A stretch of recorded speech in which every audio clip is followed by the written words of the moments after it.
Let's check out the sleeper train from Cairo to Luxor.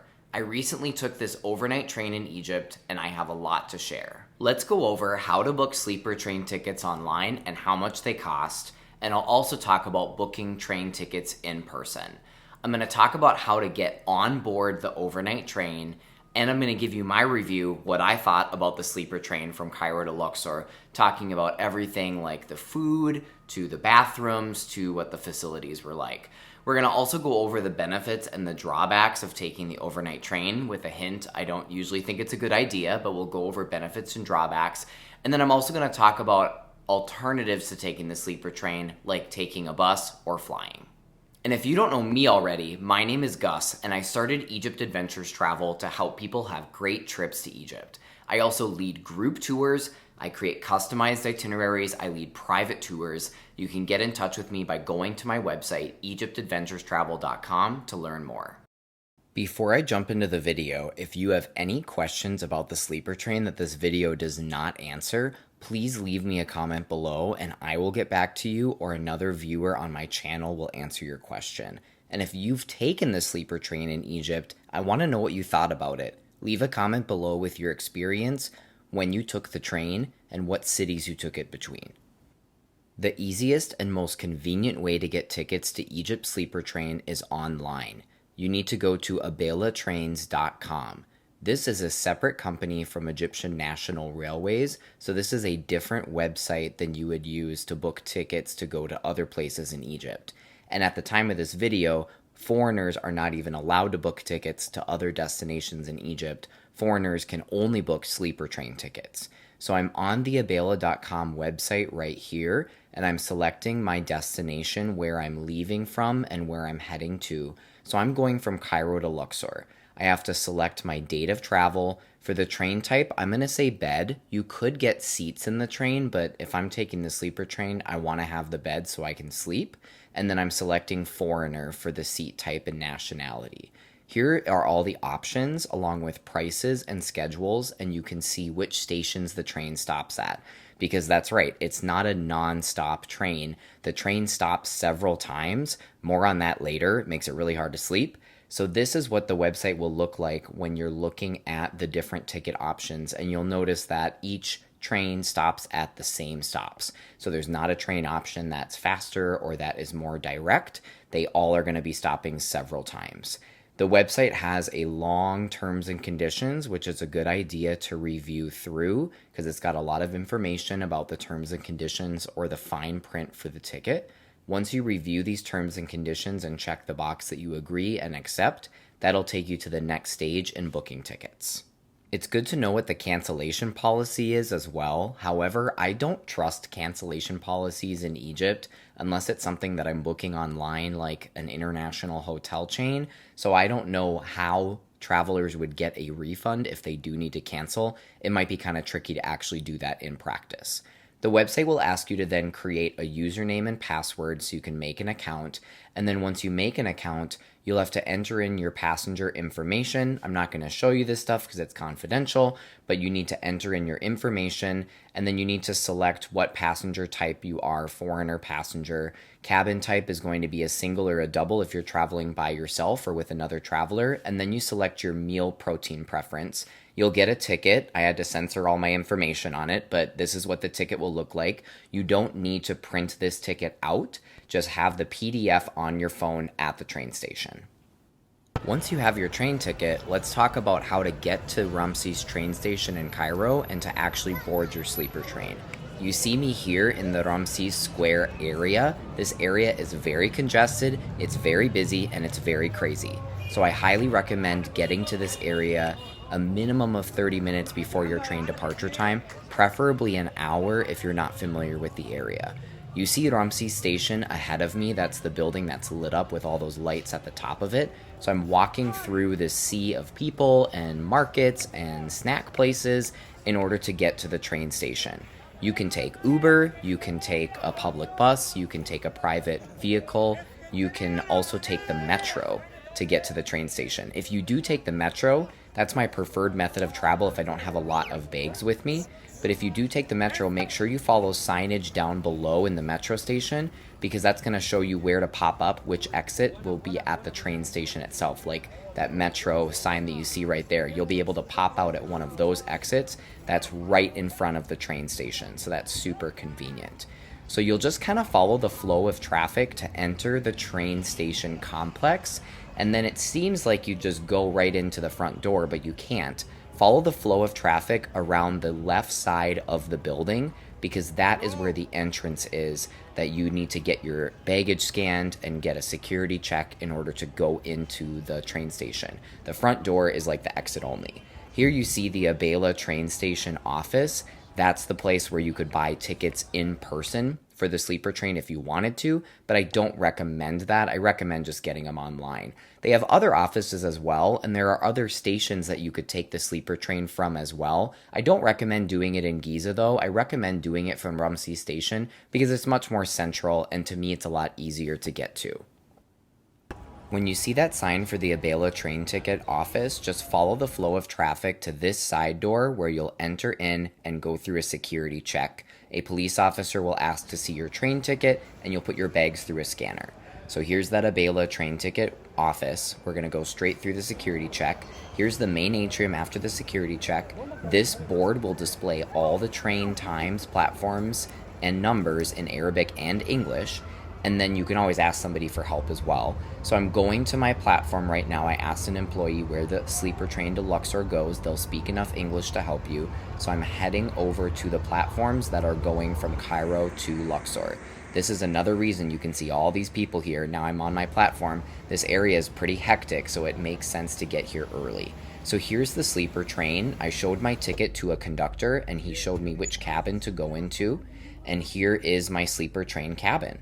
So I entered in the train, and I noticed right away that this is one of those older trains that has not been updated or renovated in quite some time, but that's a seating area that will be converted to a bed for a second person if you have two people in the cabin.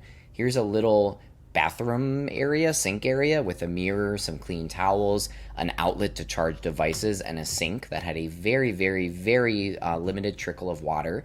There was this area to hang up a suit or a jacket. And then the door had a big mirror, which was nice. There was some little nooks and crannies to store baggage or to store your phone. This whole side knob system didn't do anything except turn a light on and off, but that was there. And then there was a door to the next cabin, but that was locked because I wasn't traveling with the people next to me. I could hear them most of the night, though, talking or making noise, but wasn't with them. And then this is a look out the window. So we departed the station on time, and I got settled in for my overnight on the train. So let's talk about what I thought about the train and my review of it, and whether I think you should take it or not when you're in Egypt. My main reason for not taking the train in Egypt from Cairo to Luxor or Aswan is it's not really economical. I paid $136 for my ticket with fees, and when I looked at flights that same day, I could have flown nonstop, which would have only taken me 1 hour, and that flight would have only cost me about $100. So my flight would have actually been cheaper. Now, if there are two travelers sharing a cabin on the train, you'd pay $180 plus whatever the fees are for that. But still, 2 plane tickets between Cairo and Luxor or Cairo and Aswan might be that same exact price for 2 people, depending on when you book the tickets. So I don't think that the train really saves you that much money. And as you can see, the train is pretty outdated. It was clean, everything was somewhat functioning, and the staff were lovely, but this bathroom is not a place that I was enjoying using when I needed to, and the food that I was served, this was the dinner, everything was so dry that it was almost inedible. It was really hard to get through the chicken and the potatoes and the rice because it just was not good. So not great food. The facilities aren't that great. It was cool to see a little bit of the countryside, but most of the time I was in the train was at night. I boarded the train around 10 o'clock at night. So I only got maybe 2 hours of daylight in order to look at the surroundings. And my biggest caveat with taking the sleeper train is that it was really uncomfortable. The bed mattress was very thin and it was hard for me to sleep at all. And anytime I got to sleep, all of a sudden we'd be stopping at our next station. We stopped at 8 stations along the way. The train would be blaring its horn really loudly every 30 minutes or so, probably to alert people at different crossings that the train was coming. And then I could hear everything going on in the cabin next to me. So I didn't get a good night's sleep at all. And a lot of the times people take the sleeper train because they think, oh, I'm going to save the money on a hotel and I'm going to get a good night's sleep. But I didn't really save that much money compared to flying. I didn't get a good night's sleep. I got a terrible night's sleep.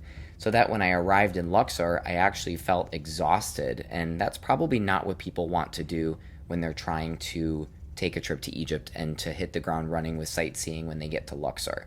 So here's an example of a station that we went by. We stopped at a ton of stations. Every time it would wake me up because the whole train would just jostle and jolt. Here's a look at breakfast.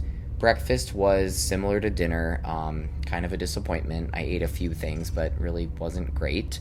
And then after getting breakfast, we made it into Luxor. We were about 30 minutes delayed. Sometimes the train, though, can be delayed by several hours. Once, way back when I was a study abroad student, I took a train from Aswan to Cairo, supposed to be a 12-hour train ride, and it was 16 hours. And I heard from somebody in Luxor I was meeting that day that a previous sleeper train, the guests were 8 hours delayed and missed their whole first day of sightseeing. So yet another reason to me why taking the plane is a better option. Of course, you will save a little bit of money taking the sleeper train. You don't have to go to the airport, get a taxi, get a flight, get a hotel. So you'll save a little bit of money. That's a benefit. Taking a train is much more carbon friendly than taking a plane, and you get to experience taking rail in Egypt. So there are some benefits to it. Here's what it looks like in Luxor when you get out of the sleeper train onto the platform. Do not talk to anyone unless they are someone in uniform with the train company or a uniformed police officer, because there are all sorts of people trying to scam you right from the get-go. But here's where you pop out at Luxor Station, which is really, really central. So that's another benefit to the sleeper train is you do get out in these central locations, not out the airport. You can walk down that street and you're at Luxor Temple in 15 minutes. Let's talk about alternatives to the sleeper train. To me, flying is the smartest way to get from Cairo to Luxor or Aswan and back. There are regular flights every single day between those cities, and flight prices are actually sometimes cheaper than the sleeper train. Here you see $243, which Google says is a high price for that flight. That's the round trip cost. If I would have done the train round trip, it would have cost me $260 plus additional fees. So the flight would have actually been cheaper had I flown round trip from Cairo to Luxor. Plus, I wouldn't have had that really uncomfortable night where I wasn't able to sleep on the sleeper train. I could have just got a budget hotel room in Luxor and really gotten a good night's rest. But you'll notice that sometimes prices are really cheap, like in August, September, October, before the high season. But even during high season in November, these ticket prices are still very similar to what it costs on the sleeper train. So I think that flying is the best way to do it. The flight will get you to Luxor in only 1 hour. If you want to really save money, though, the bus is an option that could work. GoBus is a company in Egypt that has a website where you can book tickets online. I was using the Arabic site because the English site, I kept getting this error on it. But usually you can book tickets online on the English site. But going back to the Arabic site, I was able to look up tickets from Cairo to Luxor. And I found out that the ticket prices, they're in Egyptian pounds. Ticket prices weren't bad. Some of them were as cheap as $5 one way. So you could book these tickets online if you know a little Arabic or your browser can translate, or you can use the English version of the website, or you can go buy tickets in person as well. Their office is located in downtown Cairo. Now that we've talked all about the sleeper train, write a comment with any questions that I didn't answer in this video. Or if you've taken the sleeper train in Egypt, either from Cairo to Luxor or Aswan, or back from Luxor or Aswan up to Cairo, let me know what you thought. Did you have a comfortable trip on the sleeper train? Was it worth it? What you paid for it versus flying? Would you choose to do it again? I love hearing comments from people with their thoughts. Thanks for checking out this video on the sleeper train, and I'll look forward to seeing you on the next video.